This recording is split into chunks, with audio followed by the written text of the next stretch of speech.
Yo sé que dicen que la mataron, pero no sé a dónde quedó. Y así sienten todas las madres, de seguro. Dicen los homicidas, los impunes, dicen que nosotros abrimos heridas por andar denunciando todavía la desaparición de nuestros hijos, ¿verdad? Y las injusticias que ellos cometieron. ¿Cómo osa un funcionario público decirle a una madre que olvide a su hijo que parió, que dio a luz, que lo vio nacer? ¿Cómo osa ningún funcionario público o ente privado, por un sesgo ideológico, decirle a una madre, mire, ya se le va a pasar?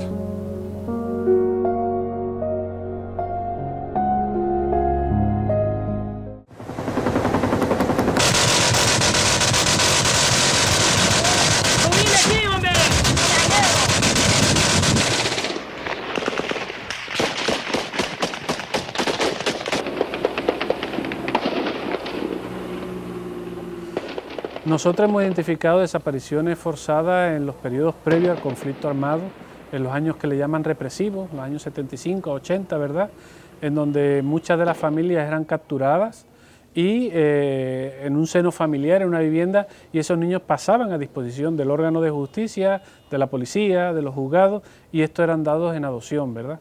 Pero el incremento mayor, en función de las denuncias que hemos recibido, la tenemos en los años 80.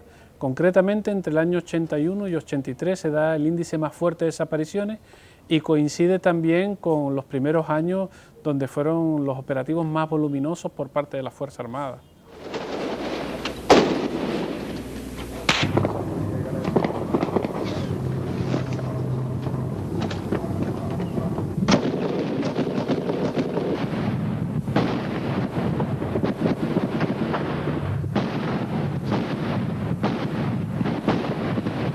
Mi hija la mataron ahí en Soyapango para la ofensiva. ¿Ya? Entonces, y no sé a dónde la llevaron. Bueno, ella andaba ahí en Soyapango, ahí vivía, tenía 19 años. Dicen que una bomba de las que aventaron para los días, como fue para los días de la ofensiva, ¿va? Que una bomba le cayó. Tenía 19 años.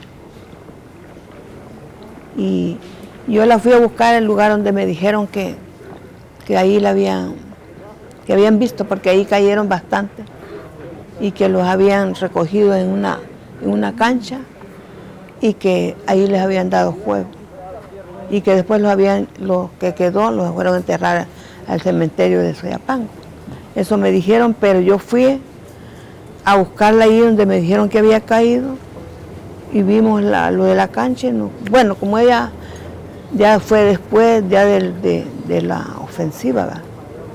Y luego di unos pasos con el juez de Soyapango, y él me ayudó a buscarla, pero cuando fuimos a la fosa donde dijeron que la habían enterrado, solo encontramos restos de gente mayor, ¿vea?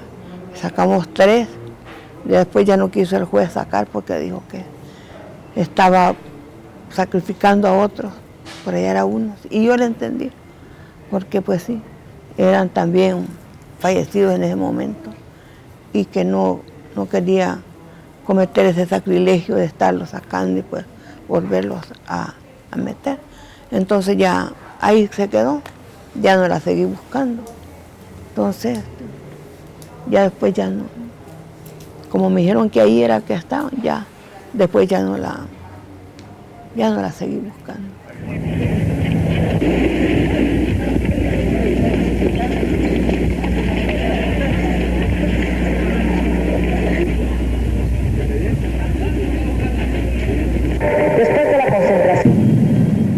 Un día sábado lo vio mi hija por el mercado de allí, de Ayutustepeque. Y le dijo él, ¿y mi mamá cómo está? Está bien, le dijo mi hija, va, la mayor. Andate para la casa allá, le dijo.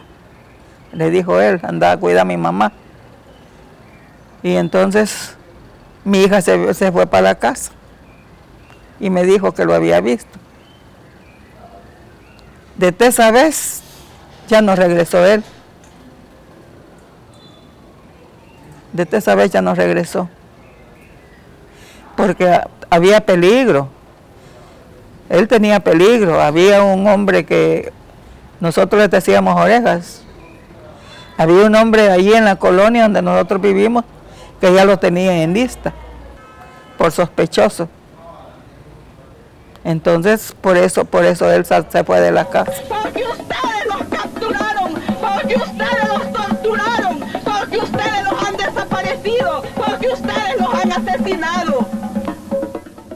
El involucramiento de funcionarios de alto nivel de este país, el involucramiento de funcionarios de alto nivel de otros países a través de los consulados, el involucramiento de oficiales de la Fuerza Armada, de abogados, notarios, de aquellos quienes en su momento eran bachilleres y hoy pudieron llegar a ser magistrados o están en la Asamblea Legislativa, el miedo a ser señalado por esta atrocidad, por un problema tan desgarrante como es a niños indefensos, niñas indefensas, desaparecerlos, venderlos o darlos en adopción de forma con mucha discrecionalidad, da para justificar ese silencio administrativo. Estamos ante un fenómeno que fue sistemático y sistémico. Y sigue siendo sistémico porque sigue utilizando el sistema al Estado para encubrir.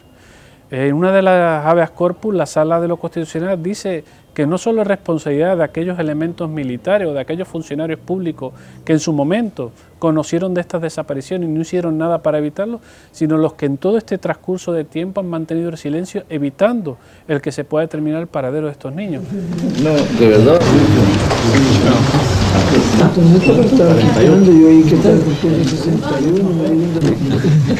Estaba hablando y escondiendo. Voy a estar lo que preparó siempre.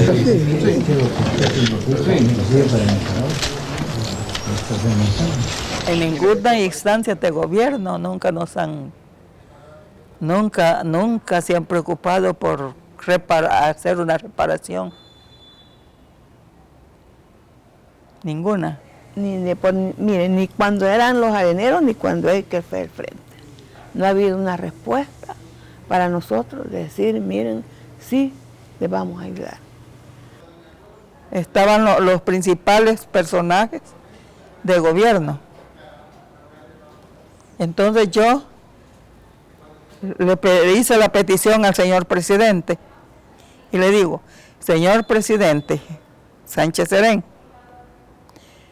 como primer jefe de la Fuerza Armada, como el primer comandante de la Fuerza Armada, yo le pido de favor, con el nombre de las víctimas, que se abran los expedientes de la Fuerza Armada, que se revisen los expedientes de la Fuerza Armada, para facilitar así la búsqueda de nuestros desaparecidos.